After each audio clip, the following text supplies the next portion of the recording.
الحمد لله نحمده ونستعينه ونستغفره ونؤمن به ونتوكل عليه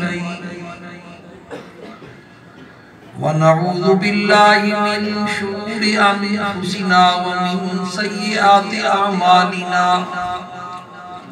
من يهده الله فلا مضل له ومن يضلله فلا هادي له ونشهد أن لا إله إلا الله وحده لا شريك له ونشهد أن سيدنا وسندنا ومولانا محمدا عبده ورسوله صلى الله تعالى عليه وعلى آله وأصحابه وبارك وسلم تسليما كثيرا كثيرا. أما بعد فأعوذ بالله من الشيطان الرجيم. بسم الله الرحمن الرحيم. وإنه لتنزيل رب العالمين نزل به الروح الأمين على قلبك لتكون من المنذرين بلسان عربي مبين. صدق الله العظيم. باغ میں جب میں گیا سب طوطیاں تھیں خوشنما کہتی تھی نعت مصطفیٰ بلغ العلا بکمالہ. قمریاں بھی تھی اپنے ذوق میں ڈالی تھی گردن طوق میں کہتی تھی اپنے شوق میں کشفت تجا بجمالی.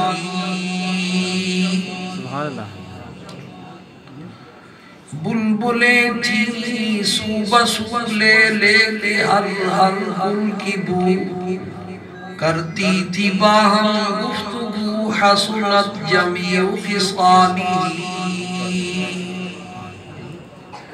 چڑیوں کی سن کر یہ چہچہے بلا انسان کیوں چپ رہے لازم ہے اس کو یوں کہے صلو علیہ وآلہ. اللہم صلی علی سیدنا و مولانا محمد وعلا آل سیدنا و مولانا محمد وبارک وسلم. رب اشرح لي صدري ويسر لي أمري واحلل عقدة من لساني يفقهوا قولي.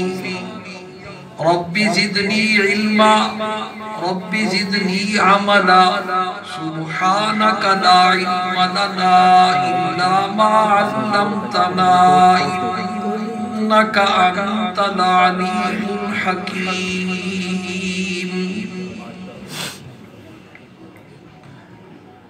محترم علماء کرام، عزیز طلباء اور مہمانان گرامی اور میری محترم ماں اور بہنوں، یہ ایکو اگر بند کر دیں اگر ہو سکتی ہے.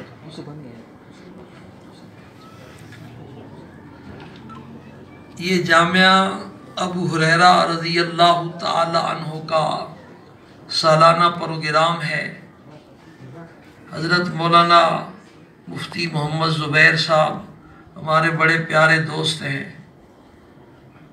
اور یہ ان کی عنایت اور ذرہ نوازی ہے کہ ہمیں آپس میں مل بیٹھنے کا اور دین کی باتیں کرنے کا یہ موقع عطا فرماتے ہیں.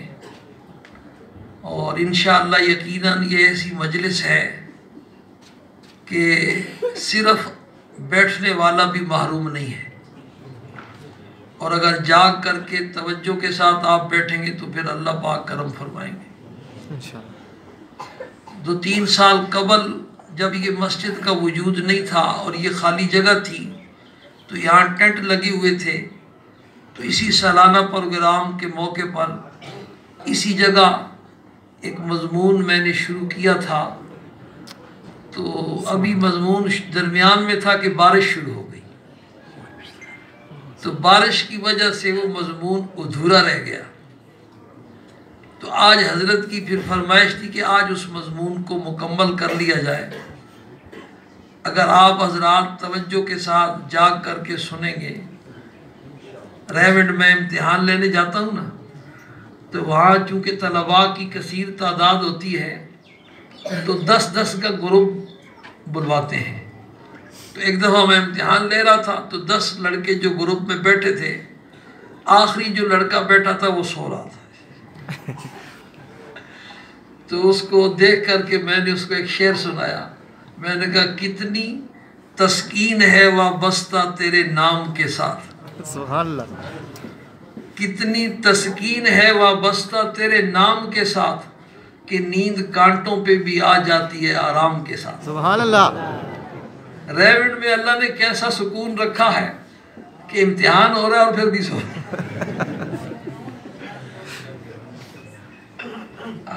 حاجی صاحب رحمہ اللہ سے ہماری 35-40 کے قریب علماء ہوتے تھے، ہم پورے پاکستان سے جو امتحان کے لیے جاتے تھے، اور حاجی صاحب کا اپنے دستخطوں سے باقاعدہ ہمیں خط آتا تھا۔ اب مولانا نذر الرحمان صاحب کا خط آتا ہے، دامت برکاتوں کا، اور ہماری ان سے خاص ملاقات ہوتی تھی۔ تو ایک ملاقات میں آخر میں ارشاد فرمایا کہ تم سارے علماء ہو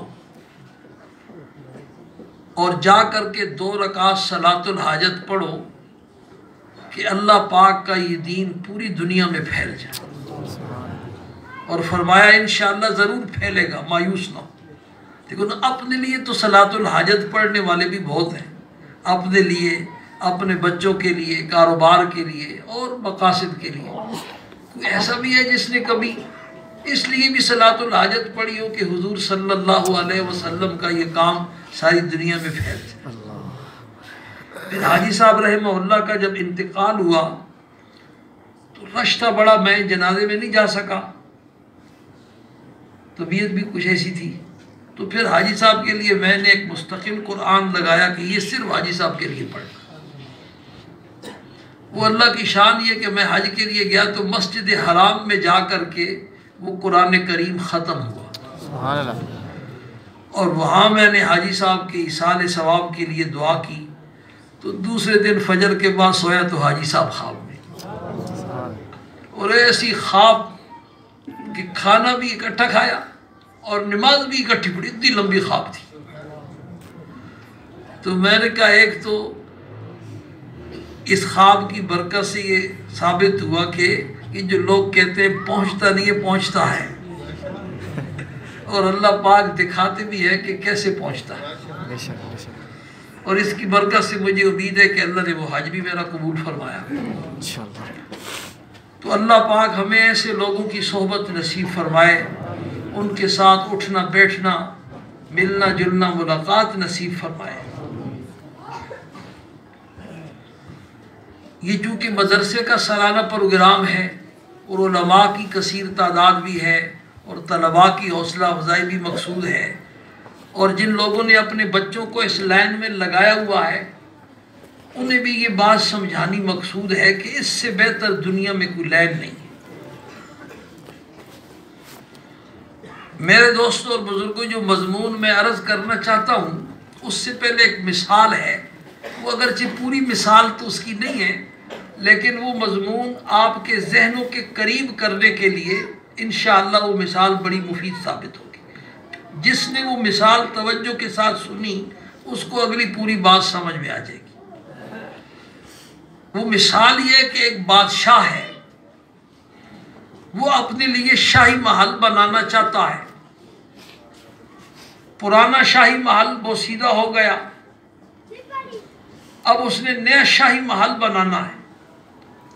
تو آپ سوچیں کہ ایک بادشاہ جس کا سارے وسائل پر قبضہ ہے، وہ اپنے لیے کیسا شاہی محل بنانا پسند کرے.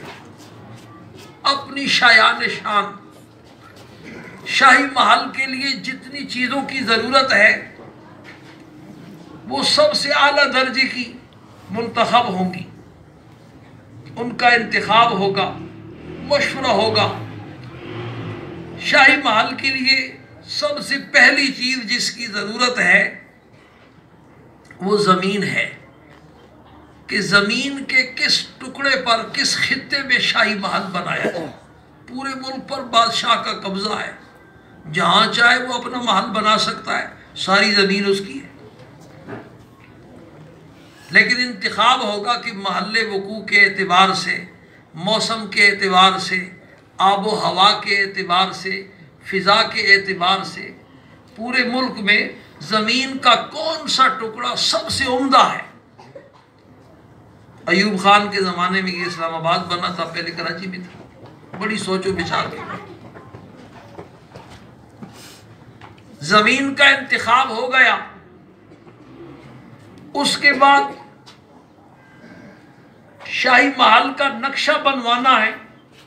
نقشہ کون بنائے؟ پوری دنیا میں جو سب سے اعلیٰ درجے کا 1 نمبر کا انجینئر ہے اس کا انتخاب ہوگا. وہ شاہی محل کا نقشہ بنائے گا. نقشہ بھی بن گیا. تیسرے نمبر پر مٹیریل کی ضرورت ہے کہ شاہی محل کی عمارت میں، تعمیر میں جو مٹیریل لگے گا وہ پوری دنیا میں جو سب سے اعلیٰ درجے کا مٹیریل ہے اس کا انتخاب ہوگا. جن لوگوں کو اللہ پاک نے سعادت بخشی ہے، حرمین شریفین کی زیارت کی، انہوں نے اپنی آنکھوں سے جا کر کے دیکھا ہوگا کہ سعودی بادشاہوں نے اللہ کے گھر کو کیسا بنایا. خاص کر کے مسجد نبوی، وہ تو فن تعمیر کا ایسا شاہکار ہے کہ جب آدمی وہاں پہنچ جاتا ہے تو سوچتا ہے کہ میں تو جنت میں آ گیا. کہاں آ گیا ہوں؟ اگر جنت بر روئے زمین است ہمین است ہمین است. اللہ نے انہیں دل بھی دیا ہے، مال بھی دیا ہے، دل بھی دیا ہے، اور ساتھ سلیقہ بھی دیا. آپ سوچیں اگر یہ اللہ کا گھر اور مسجد نبی پاکستان میں ہوتی تو کیسے بناتے. فیصل مسجد انہوں نے بنا کر کی دی تھی، اس کو سنبھال بھی نہیں سکے. جا کے دیکھو کیا حال ہے اس کا. چوتھی چیز، شاہی محل کے لیے زمین کا بھی انتخاب ہو گیا، نقشہ بھی بن گیا،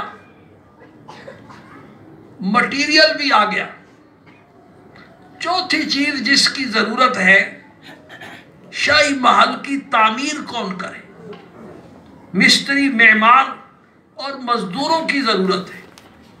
تو ظاہر بات ہے بادشاہ اپنی شان کے مطابق پوری دنیا میں جو سب سے 1 نمبر کا اعلیٰ درجے کا مستری ہے اس کا انتخاب کرے. میرے دوستوں اور بزرگوں، ان ساری باتوں کے ساتھ یہ بات آپ کے ذہن میں رہنی چاہیے کہ بادشاہ بھی انسان ہے، اس کو مشورہ دینے والے جو اس کے مشیر ہیں وہ بھی انسان ہیں. تو 2 باتوں کا امکان ضرور ہے. پہلی بات کہ انتخاب میں غلطی ہو جائے. وہ جس زمین کو ملک کی سب سے اعلیٰ زمین سمجھ رہے ہیں، تجربے کے بعد ثابت ہوا یہ تو 2 نمبر تھی، اس سے بھی اچھی زمین موجود تھی. جس انجینئر کو 1 نمبر سمجھے تھے، دنیا میں اس سے بھی کوئی اونچا انجینئر موجود تھا. وفوق کل ذی علم علیم. لیکن انتخاب میں غلطی ہوگی. جس مٹیریل کو 1 نمبر سمجھ رہے ہیں، مٹیریل اس سے بھی اونچا موجود تھا دنیا میں. جس مستری کو 1 نمبر سمجھ رہے ہیں، اس سے بھی اعلیٰ مستری دنیا میں موجود تھی. تو ایک تو انتخاب میں انسان ہونے کے ناطے غلطی کا امکان ہے، اور دوسرا یہ فرض کر لیا جائے کہ انتخاب میں غلطی نہیں ہوئی، انتخاب تو بالکل 100% صحیح ہوا، لیکن عاجز آنے کا امکان پھر بھی موجود ہے. بادشاہ سب کچھ ہونے کے باوجود پھر بھی انسان ہے. ممکن ہے جس چیز کا انتخاب ہوا وہ مہیا نہیں کر سکا۔ حدیث شریف میں آتا ہے حضرت داؤد علیہ السلام نے بیت المقدس بنانے کا ارادہ فرمایا۔ داؤد علیہ السلام دین کے بھی بادشاہ ہیں اور دنیا کی بھی بادشاہ ہیں۔ اللہ نے دین کا بھی بادشاہ بنایا۔ دین کا آخری عہدہ کون سا ہے بھائی؟ نبوت والا عہدہ۔ اللہ نے وہ عہدہ عطا فرمایا۔ اور دنیاوی لین کا آخری عہدہ کون سا ہے؟ بادشاہت والا۔ دین کے بھی بادشاہ، دنیا کے بھی بادشاہ۔ بیت المقدس بنانے کا ارادہ فرمایا۔ جب نقشہ بنایا گیا تو اس میں ایک بڑھیا کا مکان آتا تھا۔ بڑھیا کی بڑی منت سماجت کی گئی، لیکن بڑھیا مان کر کے نہیں دی۔ بوڑھوں کو اپنے آبائی مکانوں سے بڑی محبت ہوتی ہے۔ بڑی کوشش کی گئی، پیسوں کی بھی آفر کی گئی، منت سماجت بھی کی گئی، جرگے کیے گئے، لیکن بوڑھی ڈٹ گئی۔ اس نے کہا میں نے اپنا مکان نہیں دینا۔ داؤد علیہ السلام ایک دفعہ رات کو سوئے تو بڑے پریشان، سونے کے ارادے سے لیٹے تو دل میں خیال آیا کہ ایسا کرتے ہیں ابھی بطور حکومت زبردستی بڑھیا کا مکان شامل کر کے بیت المقدس تو بناتے ہیں نا، بعد میں بڑھیا کو راضی کر لیں گے۔ بس یہ خیال آنا تھا۔ پیغمبر اللہ کے بڑے مقرب اور لاڈلے ہوتے ہیں، ان کی معمولی سی بات پر بھی پکڑ ہو جاتی ہے۔ یہ خیال آیا تو فوراً وہی آئی کہ میرے پیغمبر میرا گھر بناتے ہو اور لوگوں کے مکانات زبردستی اس میں شامل کرتے ہو، آپ کو بیت المقدس بنانے کی توفیق نہیں ہوگی، آپ نہیں بنا سکے۔ داؤد علیہ السلام فوراً سجدے میں گر گئے، رونا شروع کیا، زاروں قطار روتے رہے، معافی مانگتے رہے، اے اللہ مجھے نہیں تو میری اولاد کو عطا فرما دے۔ چنانچہ پھر سلیمان علیہ السلام نے بیت المقدس کی تعمیر کی۔ تو میرے عرض کرنے کا مطلب یہ ہے کہ بادشاہ بھی کبھی کیا ہو جاتا ہے؟ بے بس ہو جاتا ہے، عاجز ہو جاتا ہے۔ تو شاہی محل کے لیے بادشاہ نے ساری چیزیں اعلیٰ منتخب فرمائی، مگر دو چیزوں کا پھر بھی امکان ہے۔ ایک غلطی کا امکان ہے اور دوسرا عاجز آنے کا امکان ہے۔ میرے دوستوں اور بزرگوں، یہ قرآن کریم اللہ پاک کی کلام ہے۔ اس کی شان میں اتنا ہی کہہ دینا یہ کافی ہے کہ یہ اللہ کی کلام ہے۔ کلام الملوک ملوک الکلام، بادشاہوں کا کلام کلاموں کا بادشاہ ہوتا ہے۔ تھوڑی سی حیثیت اونچی ہوتی ہے نا تو انداز بدل جاتا ہے، الفاظ بدل جاتے ہیں۔ اور جو ساری کائنات کا سچا بادشاہ ہے بلا شرکت غیرے، اس کی کلام کیسی ہوگی بھائی؟ جس اللہ پاک نے یہ ساری کائنات میں بولنے والے پیدا فرمائے، جتنے بولنے والے دنیا میں پیدا ہوئے سب کو بولنے کی طاقت کس نے عطا فرمائی بھائی؟ اللہ پاک نے۔ ان کو بولنے کا سلیقہ، بولنے کا ذوق، بولنے کا ڈھنگ یہ کس نے عطا فرمایا؟ اللہ پاک نے۔ اس دنیا میں بڑے بولنے والے آئے، سب سے عمدہ بولنے والے ہمارے آقا تھے سرکار دو عالم صلی اللہ علیہ وسلم۔ آپ کو اللہ نے جوامع الکلم کا معجزہ عطا فرمایا، بالکل امی اور زبان مبارک سے جملہ نکلتا ایسا مختصر، الفاظ اس کے بالکل مختصر، لیکن اس کی تہ میں مسائل کا اور معانی کا نہ ختم ہونے والا ایک ایسا سمندر تھا۔ 23 سال کے قلیل عرصے میں آپ نے کتنا بولا ہوگا۔ 13 سالہ مکی زندگی بھی پریشانیوں والی، 10 سالہ مدنی زندگی بھی پریشانیوں والی، پھر اس میں کھانے پینے کے اوقات، طبی تقاضوں کے اوقات، سونے کے اوقات، یہ سارے نکال دو تو کتنا بولا ہوگا۔ 23 سال کے قلیل عرصے میں جو ارشادات آپ کی زبان مبارک سے نکلے ہیں، 1400 سال سے علماء اس کی شرح کر رہے ہیں۔ لائبریریوں کی لائبریریاں آباد ہو گئی، کتب خانے بھر گئے، لیکن ابھی تک وہ شرح ختم ہونے کا نام نہیں لے رہی ہے۔ ہر آنے والا عالم نئی شرح اس کی کر رہا ہے۔ ایسے عمدہ بولنے والے کس نے پیدا کی؟ بھی اللہ پاک نے۔ ہماری ماضی قریب میں ایک بزرگ گزرے مولانا ابو الکلام آزاد رحمہ اللہ، ان کو ابو الکلام کہتی اس لیے تھے کہ ان کی زبان سے ایک جملہ نکلتا تھا ساری دنیا کے ادیب سر مارتے تھے، قلم سے ایک فکرہ نکلتا تھا ساری دنیا کے ادیب اشش کرتے تھے کیا کمال کر دیا۔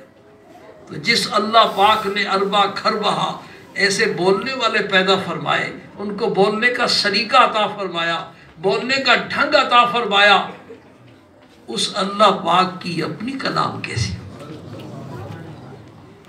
آپ لگتا ہے کہ تھک گئے، بالکل نعرہ لگاؤ، سپاہ صاحبہ والا کوئی نہیں بیٹھا ہوا۔ توجہ کرے بھی، آپ کو ایک بات سناتا ہوں تاکہ آپ تھوڑا سا نشاط پیدا ہو، سامعین میں نشاط ہو تو مقرر تب بولتا ہے۔ حضرت مولانا اشرف علی صاحب تھانوی رحمت اللہ علیہ، ان کی خانقاہ میں ایک مرتبہ کچھ ہندو آئے، ان کے ساتھ ان کا پنڈت بھی تھا، اور انہوں نے حضرت تھانوی رحمت اللہ علیہ سے آ کر کے سوال کیا کہ تم مسلمانوں کا یہ عقیدہ ہے کہ قرآن اللہ کی کلام ہے، جبکہ تم مسلمانوں کا یہ بھی عقیدہ ہے کہ اللہ کی ذات جسم سے پاک ہے، ان دو میں سے ایک بات تو ضرور غلط ہے، یا قرآن اللہ کی کلام نہیں، اور یا تمہیں پھر اللہ کے لیے جسم ماننا پڑے گا۔ اگر قرآن اللہ کی کلام ہے تو پھر کلام تو زبان سے کی جاتی ہے، زبان 32 دانتوں کے درمیان منہ کے اندر فٹ ہوتی ہے، اور منہ سر کے ساتھ لگا ہوا ہوتا ہے، اور سر پورے دھڑ کے اوپر فٹ ہوتا ہے، پھر یہ ساری باتیں تمہیں اللہ کے لیے ماننی پڑے گی۔ ان دو عقیدوں میں سے یقیناً تمہارا ایک عقیدہ غلط ہے۔ حضرت تھانوی رحمت اللہ علیہ فرماتے ہیں بھئی اس سے پہلے کبھی کسی نے نہ کوئی ایسا سوال کیا تھا، نہ خود سے میرے ذہن میں کبھی کوئی ایسا سوال پیدا ہوا تھا، پہلا سوال تھا، پہلی مرتبہ میرے ذہن سے ٹکرایا، لیکن اللہ پاک اپنے نیک بندوں کو رسوا نہیں فرماتا۔ اللہ نے فوراً میرے ذہن میں اس کا جواب بھی ڈال دیا، لیکن اس جواب کو سمجھنے کے لیے ہمارے مدارس میں ایک فن پڑھایا جاتا ہے، منطق کا فن۔ علماء بیٹھے ہیں، وہ منطق والا جو فن ہے نا، منطق اور فلسفہ، حکمت، وہ اسی لیے پڑھائی جاتی ہے کہ بندے کا ذہن دقیق ہو جاتا ہے، جیسے وکیلوں کا ذہن ہوتا ہے نا، بال کی کھال نکالتے ہیں۔ بھئی میری طرف توجہ کرو، وہ منطق والا فن پڑھائی اس لیے جاتا ہے کہ بچوں کے ذہن میں دقت پیدا ہو جائے، قرآن و حدیث کے جو دقیق اور باریک مسائل ہیں وہ ان کو سمجھ میں آئے، اور جس نے منطق نہیں پڑھی ہوتی وہ قرآن و حدیث کی گہرائی میں نہیں اتر سکتا، وہ پھر اوپر ہی اوپر تیرتا رہتا ہے۔ حضرت تھانوی رحمت اللہ علیہ نے لکھا ہے کسی عالم کے بارے میں، کسی نے کہا، غیر مقلد عالم تھا، اس کے بارے میں کہا کہ یہ بڑا متبحر ہے، تو حضرت نے فرمایا بھی متبحر کی دو قسمیں ہیں، ایک متبحر کدو ہوتا ہے، وہ بھی پورے سمندر کے اوپر سے سیر کرتا رہتا ہے، اس کو متبحر کہتے ہیں، کس نے سمندر کے اوپر سے سیر کی۔ اور ایک متبحر کیا ہوتی ہے؟ مچھلی ہوتی ہے، جو سمندر کی تہ میں پہنچ کر کے وہاں سے موتی نکال کے لاتی ہے۔ تو جس نے منطق اور فلسفہ نہیں پڑھا ہوتا نا، تو وہ متبحر تو ہوتا ہے مگر وہ کدو کی طرح ہوتا ہے، قرآن و حدیث کے اوپر تیرتا رہتا ہے، اور جس نے منطق پڑھی ہوتی ہے نا، وہ پھر مچھلی کی طرح متبحر بن جاتا ہے۔ ایک طالب علم پرانے زمانے میں یہ مختلف مساجد میں درس ہوتے تھے، ایسے یہ مدرسوں کی ایسی شکلیں نہیں تھیں جہاں رہائش بھی ہو، کھانا پینا بھی ہو، بس درس ہوتا تھا، بچے پڑھ کر کے مختلف مساجد میں جا کے رہتے تھے اور روٹیاں مانگ کر کے کھاتے تھے۔ بڑی مشکلوں سے لوگوں نے پڑھا ہے. اب آپ ہمارے تو طلباء کو اس کی قدر نہیں ہے. میں خود جہاں پڑھتا رہا ہوں وہاں بجلی نہیں تھی، درختوں کے نیچے ہم سوتے تھے، اور یہ بیت الخلاء اور یہ چیزیں نہیں تھی، کھیتوں میں جاتی تھی. تو منطق پڑھنے والا طالب علم ایک جگہ، ایک بابا جی تھے، وہ منطق کے بڑے ماہر تھے. مختلف علاقوں سے طلباء وہاں منطق پڑھنے کے لیے آتے تھے. ایک بچہ منطق پڑھنے آیا تو مدرسے کے قریب ایک مٹھائی والے کی دکان سی، دونوں کی آپس میں گپ شپ ہو گئی، دوستی ہو گئی. تو مٹھائی والا اسے پوچھتا، بیٹا یہاں کیا پڑھنے آئے ہو؟ وہ کہتا یہاں جو بابا جی ہے نا یہ منطق میں بڑے ماہر ہیں، میں ان سے منطق پڑھنے آیا ہوں. وہ کہنے لگا اللہ کے بندے، ماں باپ کو چھوڑا، والدین بہن بھائی چھوڑے، گھر بار چھوڑا، گھر کا راحت اور آرام چھوڑا اور منطق پڑھنے آیا. قرآن و حدیث پڑھنے آتا تو ثواب بھی ملتا. منطق پڑھنے کا کیا فائدہ ہے؟ انہوں نے کہا اچھا تجھے میں کبھی بتاؤں گا کہ منطق پڑھنے کا بھی بڑا فائدہ ہے. کچھ دن گزر گئے، مہینہ 2 مہینے گزرے، اس کو بات بھول گئی. یہ اس کے پاس گیا اور کہتا ہے کہ بابا جی مجھے ایسا کرو، 1 پاؤ جو ہے نا جلیبی دے دو. اس نے جلیبی تول کر کے دی. یہ ہاتھ میں پکڑ کے بیٹھا رہا، دیکھتا رہا، سوچتا رہا. تھوڑی دیر کے بعد کہتا یار یہ نہیں چاہیے، یہ رکھ لو، اس کے بدلے میں 1 پاؤ برفی دے دو مجھے. اس نے برفی تول کے دے دی. جب برفی تول کے دی تو اس نے پکڑی اور چل پڑا. وہ کہتا ہے بیٹا پیسے تو دے کے جاؤ مولوی صاحب. تو نے کہا بابا جی کس چیز کے پیسے؟ کہا یہ جو برفی آپ لے کے جا رہے ہیں اس کے پیسے. یہ کہنے لگا یہ برفی تو میں نے آپ سے جلیبی کے بدلے میں لی ہے نا، آپ کو جلیبی دی ہے اور اس کاؤس کے بدلے میں برفی دے دی. انہوں نے کہا اچھا تو ایسا کرو پھر جلیبی کے پیسے دے دو. کہتے وہ جلیبی تو میں نے آپ کو واپس کر دی ہے.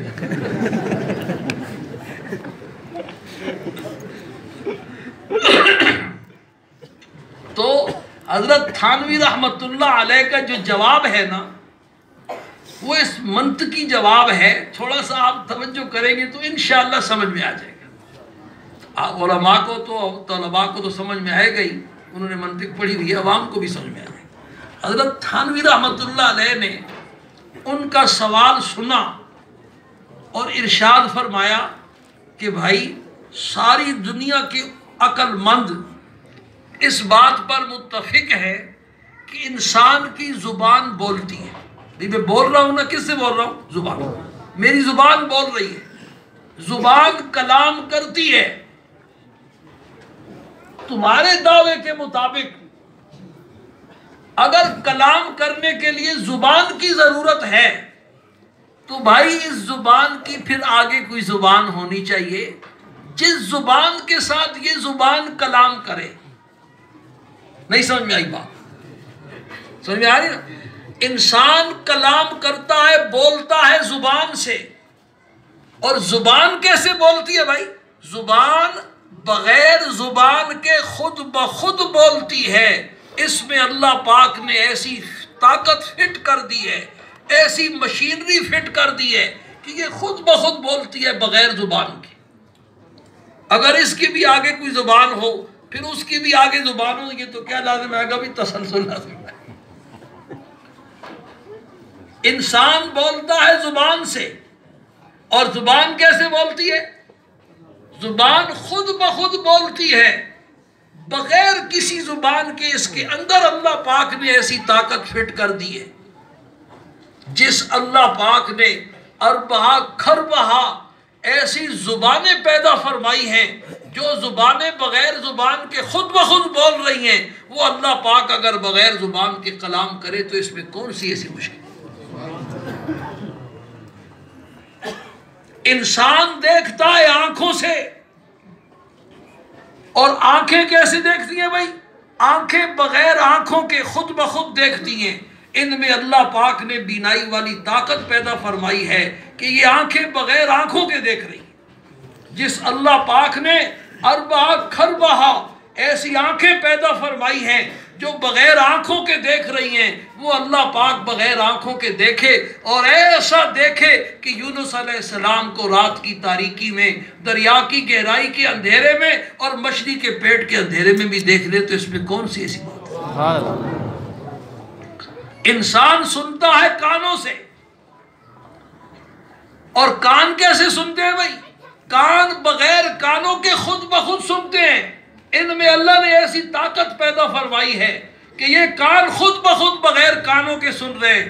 جس اللہ نے اربع خربہ ایسے کان پیدا فرمائے جو بغیر کانوں کے خود بخود سن رہے ہیں، وہ اللہ اگر بغیر کانوں کے سنے اور ایسا سنے کہ سرکار دو عالم صلی اللہ علیہ وسلم نے ارشاد فرمایا تمہارے اگلے بھی پچھلے بھی جن بھی اور انسان بھی سارے ایک چٹیل میدان میں جمع ہو جائیں اور سارے بیک وقت اللہ پاک کو پکارے، ایسا پکارے کہ ایک کی بولی دوسرے کی بولی سے مختلف ہو، ایک کی لغت دوسرے کی لغت سے مختلف ہو، ایک کا سوال دوسرے کے سوال سے مختلف ہو، وہ اللہ ایسا سننے والا ہے، بیک وقت سب کی سنے گا، بیک وقت سب کی سمجھے گا، اور اگر سب کی جھولیاں بھر دے، سب کی دعائیں قبول فرما لے تو اس کے خزانوں میں اتنی کمی بھی نہیں آئے گی جتنا سوئی کو سمندر میں ڈبول کے نکالا جائے تو سمندر کے پانی میں کمی آتی ہے۔ سبحان اللہ۔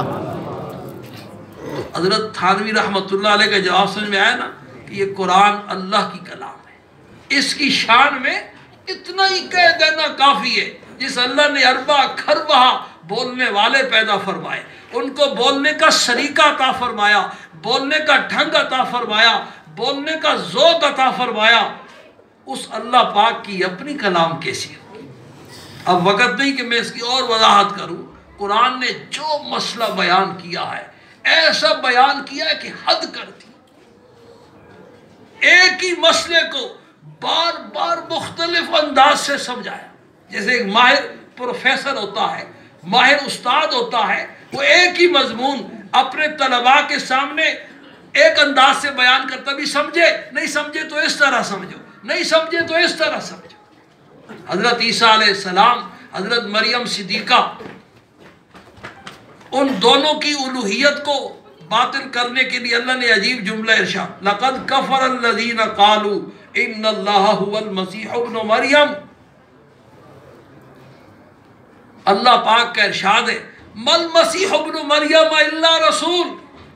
بھئی عیسیٰ علیہ السلام تو اللہ کے پیغمبر تھے، مریم کے صاحبزادے عیسیٰ علیہ السلام کیا تھے بھئی؟ اللہ پاک کے پیغمبر تھے۔ قَدْ خَلَتْ مِن قَبْلِهِ الرُّسُلُ، ان سے پہلے کئی انبیاء دنیا میں آئے اور اپنا اپنا وقت گزار کر کے چلے گئے۔ وَأُمُّهُ صِدِّيقَةٌ، اور ان کی والدہ ماجدہ حضرت مریم صدیقہ بڑی پاک دامن عورت تھی۔ خدا نہیں تھے، وہ کیا تھے؟ وہ صرف اللہ کے پیغمبر تھے، اور ان کی والدہ ماجدہ اللہ کی نیک بندی تھی۔